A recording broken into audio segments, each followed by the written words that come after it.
इंसदाद दहशतगर्दी की अदालत ने जिन्ना हाउस हमला केस में इमरान खान की अबूरी जमानत मंजूर कर ली। लाहौर की इंसदाद दहशतगर्दी की अदालत में जिन्ना हाउस हमला केस में चेयरमैन पीटीआई इमरान खान की अबूरी जमानतों की दरख्वास्त पर समाअत हुई, जिसमें चेयरमैन पीटीआई अदालत में पेश हुए।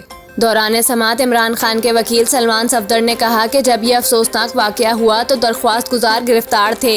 10 मई को इमरान खान नैब की तहवील में थे। जैसे ही पता चला कि ये वाकया हुआ तो इमरान खान ने शदीद मजम्मत की। बाद अदालत ने इमरान खान की 3 मुकदमात में 2 जून तक अबूरी जमानतें मंजूर कर लीं और इन्हें शामिल तफ्तीश होने का हुक्म दिया।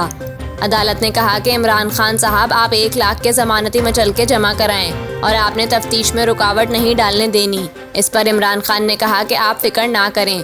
दूसरी जानिब इंसदाद दहशतगर्दी की खुसूसी अदालत ने जमान पार्क जलाओ घेराव और जिले शाह कत्ल केस में इमरान खान की अबूरी जमानतों की दरख्वास्त पर फैसला महफूज कर लिया, जो 2 जून को सुनाया जाएगा।